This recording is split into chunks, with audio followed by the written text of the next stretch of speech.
Yeah, I choke laughed. Donna Delacroix had brought out two.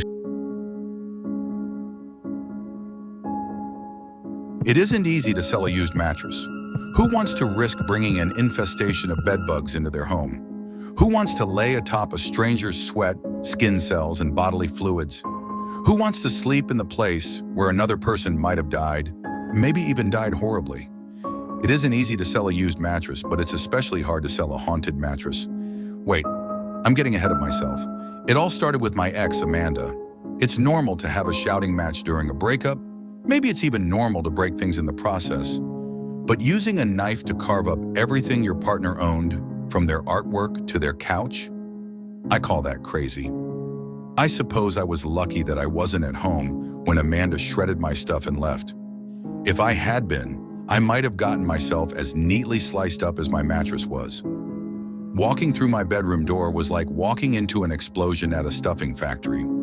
After that first agonizing night of sleeping on the floor, I nearly nodded off while driving my forklift at work. I couldn't afford to wait any longer. I bought the cheapest used mattress I could find online. Before she left, my ex had done a hack job on my bank account as well. The seller, a guy with a smoky southern accent about twice my age, even offered to drive it to my place. He looked about how I expected when he showed up that evening. White tank top, grizzly gray stubble, tired eyes. The mattress seemed in good condition, not at all stained or yellowed, and for that I was grateful. The old codger barely said a word.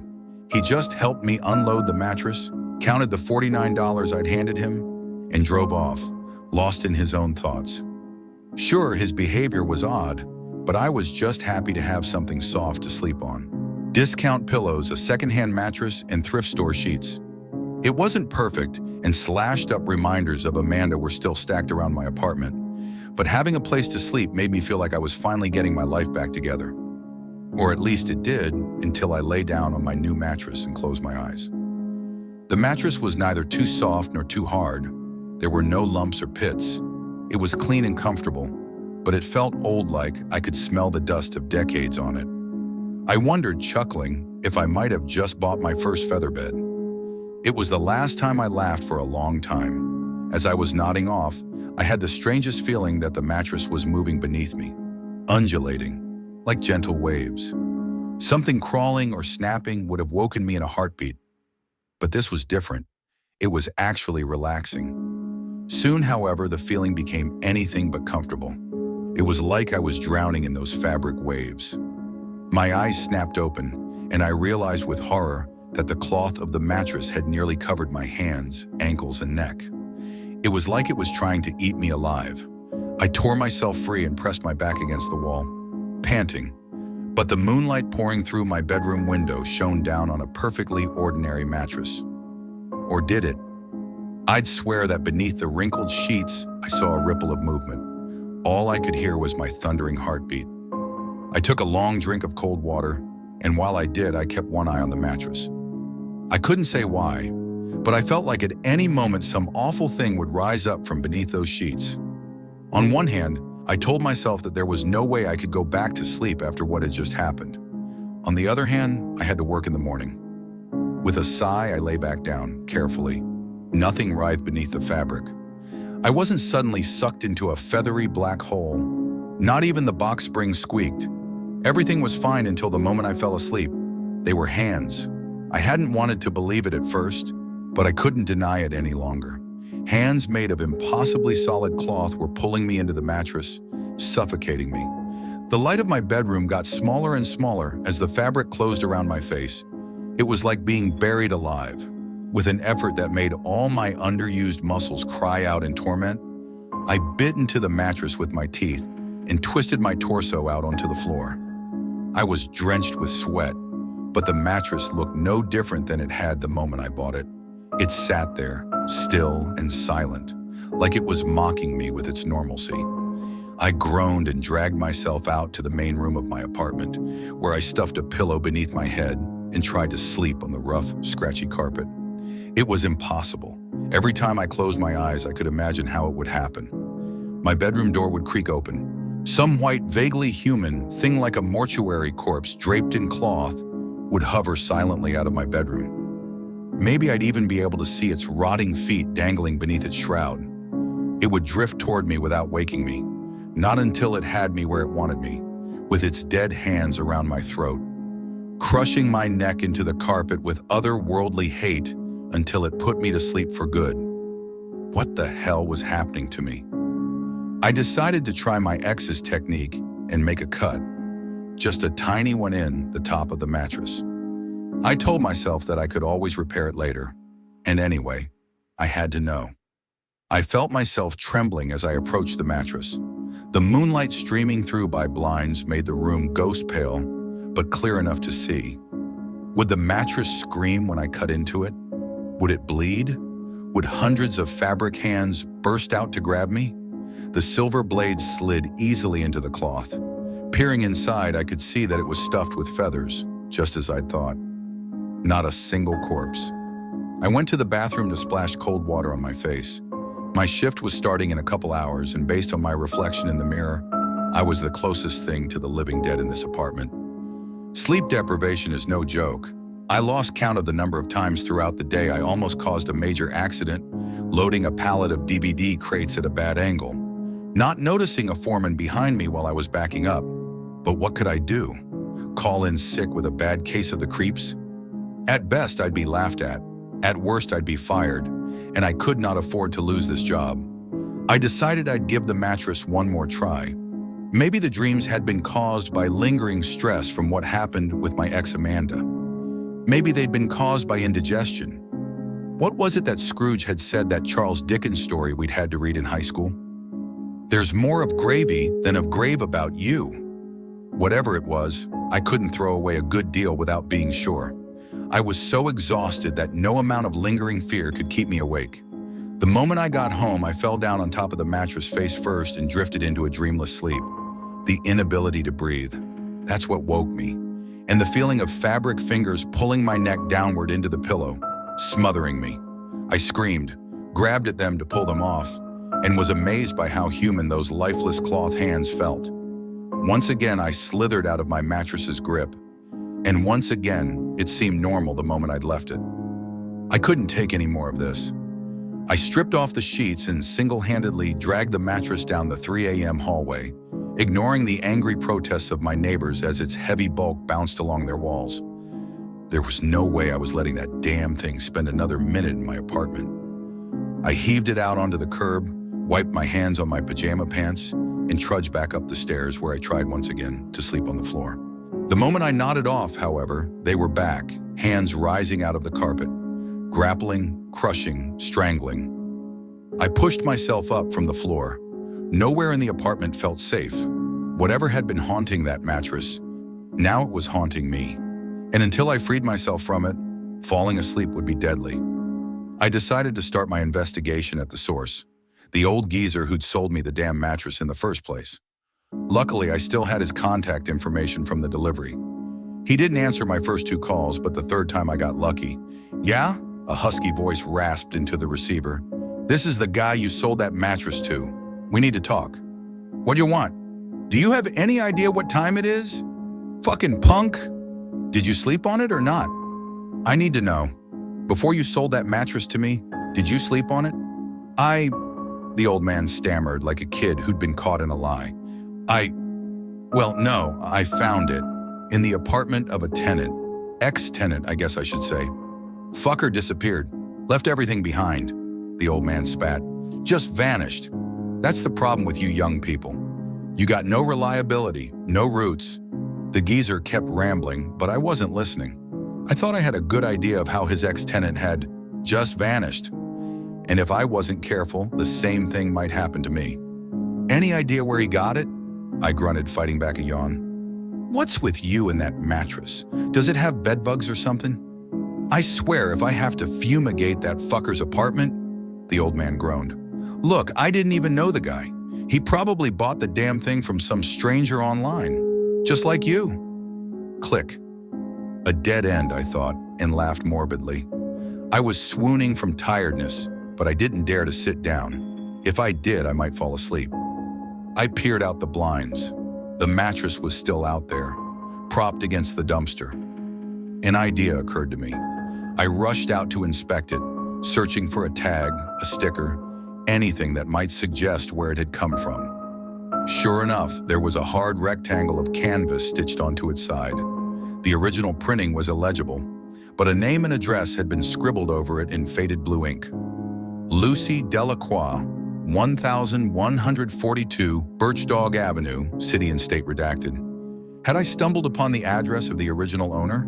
I chugged cup after cup of gas station coffee on the drive to Cleburne. I kept the radio turned up loud and the windows down, hoping that chilly pre-dawn air and crackling static would keep me awake until I reached my destination. By the time I drove into town, a bright sunrise had made the grim sky a little less gray, but not by much. Cleburne looked as rusty and forgotten as the overgrown railroad that ran through it. 1142 Birchdog Avenue was a house that had been old and eloquent once. Now it was as derelict as everything else in town. Wind chimes jingled ominously, and a screen door slammed every time the breeze blew, but otherwise there wasn't a single sign of life in the place. I checked my reflection in the mirror. With my unhealthy pallor, baggy red eyes, and greasy windblown hair, I looked like a junkie out for a fix. I sighed, rang the doorbell, and hoped that Lucy Delacroix was an early riser. "Oh, can I help you?" the young woman who answered the door asked politely. I instantly felt guilty, a feeling that only worsened when I heard the baby crying and a hound dog howling in the background. I'd woken up the whole household, and apparently this young woman was going to have to take care of all of them. "Lucy Delacroix?" I ventured. The young woman muttered. "I'm Donna Delacroix." Lucy Delacroix was my great-aunt, I think, but we're not supposed to talk about her. She glanced over her shoulder toward where the baby was wailing. "Do you want to come in? This'll just take a minute." While Donna rushed off to take care of the baby and the dog, I settled into a saggy couch beside the window. I should have known that was a mistake. Donna took more than a minute, and I felt myself start to doze. It was a nightmarish feeling, watching it happen, yet being unable to stop it. One breath. My eyes blinked shut. When I opened them again, a horrific figure was floating past the cardboard boxes in Donna Delacroix's hallway. Long yellow toenails and moldering feet dangled beneath the bedsheet that draped it. 2 breaths. My eyes stayed closed a little longer. The thing drifted closer. The ugly pea-green couch cushions rearranged themselves, sucking me in. The thing beneath the sheet lifted up its arms like a cultist, offering a sacrifice to some hateful, forgotten god, and hands of cloth reached up from the couch to hold me in place. 3 breaths. A cord of upholstery slithered around my neck, cutting off my air. I was awake now, but it was too late. The thing beneath the sheet was close enough that I could smell its decay, even make out the shape of its rotting, eyeless face beneath the fabric. The cord squeezed tighter. Mister, Donna called out. "You all right?" My eyes snapped open. With disgust, I flung away the frayed golden cord that had been strangling me. "You look like you've seen a ghost." Yeah, I choke-laughed. Donna Delacroix had brought out 2 steaming mugs of coffee, and a mopey-looking hound dog hid behind her heels. "Fuck," I coughed. "I mean, I must look like a nutcase. You must have a lot of faith in people to let me in here." "Not really," Donna shrugged, and I caught the glint of a .38 revolver in her apron pocket. "But I figure anyone who comes round here with questions about Lucy Delacroix is somebody I want to have a nice long chat with." Why's that?" I coughed. The coffee was terrible and scaldingly hot, and had the effect of making me choke even more. "Earlier you said you weren't supposed to talk about her." "Well, she was sort of the black sheep of the family." Lucy got a distant look in her eyes as she watched the sky lighten over the desolate red brick town outside her window. Lucy was my granddad's wild younger sister. I only know bits and pieces of the story myself, but apparently she was a... Lucy looked around like she expected to see the necks of nosy neighbors craning around the doorway. "A prostitute, ran off with some flashy guy from the big city who turned out to have mob connections, and when she tried to leave, he strangled her in her sleep." "That's awful," I exclaimed. Donna nodded. "Of course, word had got around town by the time they shipped her body back to Cleburne." "You from the city, mister?" I nodded. Donna went on. "Thought so.